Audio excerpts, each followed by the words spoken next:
Disclaimer. This video presents a tactical and strategic analysis based on real military capabilities and publicly available information. Some elements present hypothetical scenarios for educational and entertainment purposes. 20% of the world's oil moves through a waterway 18 miles wide at its narrowest point. Iran knows this, and for the past several weeks, they have been flooding it with drones, cheap, expendable, and accurate enough to put a hole in a tanker or kill a flight deck crew. The US Navy has destroyers, Aegis systems, surface-to-air missiles that cost more than most people's houses. So why is the weapon actually stopping Iran's drones, a 40-year-old helicopter designed to kill Soviet tanks? The answer tells you everything about how modern warfare is actually being fought and who is winning it. The AH-64 Apache has been in American service since 1986. It was built for one mission: destroy armored columns before they could break through NATO lines in West Germany. That war never came, but the Apache stayed. And over 4 decades, it has been adapted to every conflict the United States has fought since. Now it is flying combat patrols over the Persian Gulf, operating off the flight decks of US Navy warships, hunting Iranian drones around the clock in one of the most strategically sensitive pieces of water on Earth. The base of operations is an American military installation in the United Arab Emirates. From there, Apache crews rotate through a constant cycle: land patrols, ship deployments, airborne alerts, maintaining unbroken coverage over the Strait. When Iranian drones appear on radar, the response is already in motion before the threat can reach its target. The question is how you sustain that kind of operational tempo. How do you keep attack helicopters flying, combat sorties day after day, against an enemy willing to throw hundreds of cheap drones at the problem? The answer is logistics, and the scale of it is worth understanding. The detection sequence starts at sea. Radar operators aboard US Navy vessels in the Strait pick up the contacts first, classify them hostile in the Combat Information Center, and immediately relay targeting data to Apache crews, either already airborne on patrol or sitting on standby on the ship's flight deck. Standby crews start engines. Airborne crews turn toward the threat. The Apaches close, acquire the drones on onboard sensors, and engage. The 30mm chain gun under the nose handles close-range kills, high-explosive rounds, the same system designed to punch through the side armor of a Soviet armored vehicle. It works just as well on a Shahed drone.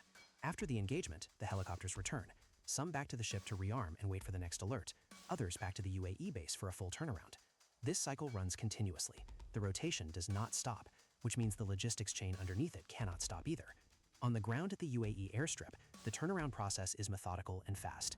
Ground crews reload the 19-round Hydra 70 rocket pods, up to 4 pods per Apache, 76 unguided rockets per helicopter. The pods slide onto the stub wing pylons, locked in, each rocket checked before sealing. The chain gun drum is refilled with a fresh belt of 30mm ammunition. Then the AGM-114 Hellfire missiles go back on the rail launchers, laser-guided anti-armor weapons. Each one slid onto the rail, connectors plugged in, mounting secured. An Apache that lands empty can be back in the air, fully loaded, in under 1 hour. But sustained combat operations do not just wear through ammunition. They wear through airframes, rotors, engines, hydraulics. Everything accumulates damage under operational tempo. The solution is direct replacement. A US Air Force C-17 lands at the desert airstrip nearby. On board is a replacement AH-64, partially disassembled for transport. Rotor blades removed, tail rotor assembly broken down, stub wings and weapons pylons crated separately. The aircraft is rolled off the ramp manually, towed to the assembly area, and mechanics start rebuilding it immediately. Rotor blades attached, tail rotor mounted, stub wings bolted on. Avionics reconnected and tested. Full weapons load installed. Checklist clears. That helicopter is combat ready. The coverage gap it was meant to fill never appears. The Iranian drone campaign is not random. Shahed 136 one-way attack drones have been used against US forward operating bases, allied positions, and commercial oil tankers transiting the Strait. They are slow, subsonic, and cheap individually, but they are deployed in swarms, and a single hit on a tanker triggers oil price spikes and insurance crises that ripple across global markets within hours. The Apache's role is interception before impact. It does not have the radar suite or the range of a naval surface-to-air missile system, but it operates at altitudes and in conditions where those systems have gaps, low and slow over cluttered sea lanes in close proximity to commercial shipping. The Apache can engage where a standard missile cannot. The Hellfire is overkill for a Shahed. The 30mm gun is not. And at the rate that patrols are running, the gun is doing most of the work. What is happening over the Strait of Hormuz is a live test of a concept the US military has been refining since the 1990s: persistent, distributed, lethal coverage, maintained through logistic superiority rather than mass force. Iran's strategy with the drones is attrition and disruption. Flood the zone with cheap munitions, force an expensive and continuous defensive response, and hope the cost-exchange ratio eventually becomes politically unsustainable. A Shahed drone costs roughly $20,000. A Hellfire missile costs roughly $100,000. Iran can force America to spend $5 for every $1 Iran spends. That's a strategic win, even if every single drone gets shot down. The Apache deployment partially answers that problem by using the 30mm chain gun, a fraction of the cost per round, as the primary kill mechanism against drone threats, reserving hellfires for harder, higher-value targets. But the deeper answer is the logistics system itself, the C-17 replacement pipeline, the round-the-clock rearmament cycle, the ship-based standby rotation. This is what sustains the coverage. Iran can manufacture Shaheds faster than any single weapon system can intercept them. The counter is not a better missile. It is an infrastructure that never sleeps. The Strait of Hormuz patrol mission illustrates something that gets underappreciated in discussions of modern warfare, the gap between capability and capacity. The Apache is capable of killing drones. That is not the hard part. The hard part is being capable of killing the next drone and the one after that, at 3 a.m. on day 47 of continuous operations. When the crew is exhausted, the airframe is worn, and the spare parts are 3,000 miles away. The US military built a system here that solves the capacity problem. That is harder than building the weapon, and it is ultimately what determines whether a defensive posture is real or just theoretical. So what does a 40-year-old tank killer have to do with the future of warfare over one of the world's most critical waterways? As it turns out, everything. Because the Strait of Hormuz is not just a geography problem, it is a logistics problem. And right now, America's answer to Iran's drone campaign is not a new weapon system. It is an old one, reloaded and back in the air before the threat can reach the target. If you want to understand the complete picture of how this conflict is being fought from the air, including how stealth fighters are operating in the most complex strike environments ever attempted, watch our next video. The tactics involved will change how you think about modern warfare entirely. Subscribe now and turn on notifications. You will not want to miss what comes next. Disclaimer. The following is a tactical and strategic analysis based on real military capabilities, documented weapon systems, and publicly available information. All operational details are based on open-source military reporting. Hook. 20% of the world's oil moves through a waterway 18 miles wide at its narrowest point. Iran knows this, and they've been weaponizing it. For weeks, Iranian forces have been flooding the Strait of Hormuz with drones, cheap, expendable, and accurate enough to put a hole in a tanker or kill a flight deck crew.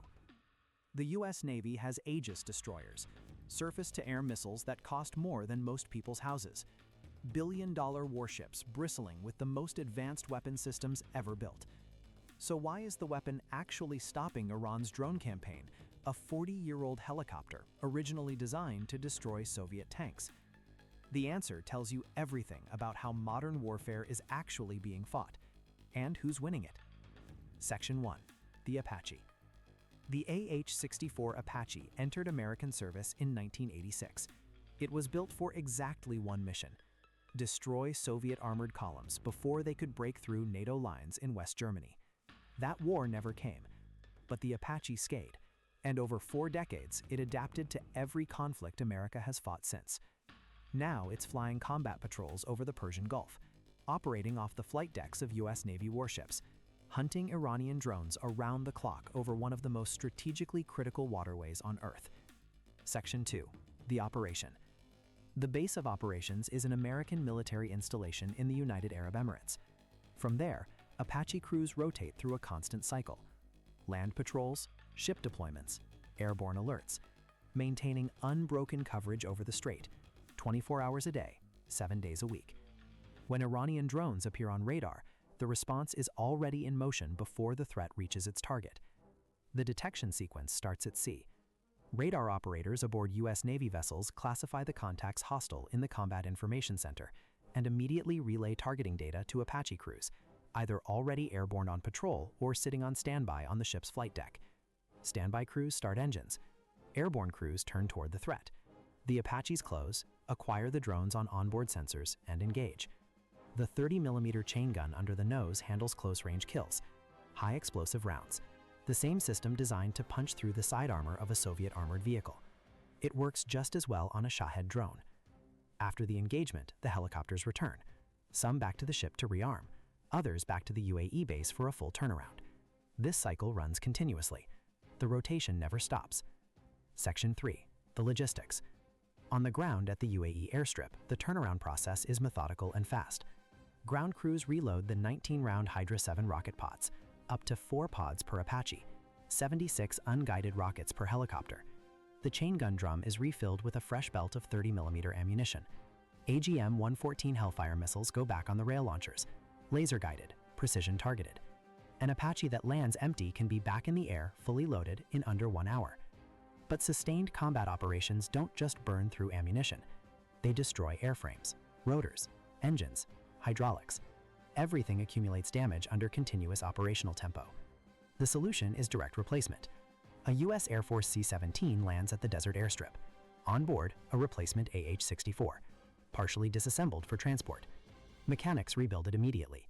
Rotor blades attached, tail rotor mounted, avionics reconnected and tested, full weapons load installed. That helicopter is combat ready. The coverage gap it was meant to fill never appears. Section 4. Iran Strategy. The Iranian drone campaign isn't random. Shahed 136 one-way attack drones have been deployed against U.S. forward operating bases, Allied positions, and commercial oil tankers transiting the Strait. They're slow, subsonic, individually cheap. But deployed in swarms, a single hit on a tanker triggers oil price spikes and insurance crises that ripple across global markets within hours. Iran's strategy is pure attrition. A Shahed drone costs roughly $20,000. A Hellfire missile costs $100,000. Iran forces America to spend $5 for every $1 Iran spends. That's a strategic win, even if every single drone gets shot down. The Apache partially answers that problem. By using the 30mm chain gun, a fraction of the cost per round, as the primary kill mechanism, America reserves its expensive Hellfire missiles for harder, higher-value targets. Section 5. The real lesson. What's happening over the Strait of Hormuz is a live test of a concept the U.S. military has been refining for decades. Persistent, distributed, lethal coverage. Maintained through logistic superiority rather than massed force. The Apache is capable of killing drones. That's not the hard part. The hard part is being capable of killing the next drone, and the one after that, at 3 a.m. on day 47 of continuous operations, when the crew is exhausted, the airframe is worn, and the spare parts are 3,000 miles away. The U.S. military built a system that solves that problem. That's harder than building the weapon, and it's ultimately what determines whether a defensive posture is real, or just theoretical. Outro. So what does a 40-year-old tank killer have to do with the future of warfare? As it turns out, everything. Because the Strait of Hormuz isn't just a geography problem, it's a logistics problem. And right now, America's answer to Iran's drone campaign isn't a new weapon system. It's an old one, reloaded and back in the air before the threat can reach the target. If you want to understand the complete picture of how this conflict is being fought, including how stealth fighters are operating in the most complex strike environments ever attempted, watch our next video. The tactics will change how you think about modern warfare entirely. Subscribe now and turn on notifications. You will not want to miss what comes next.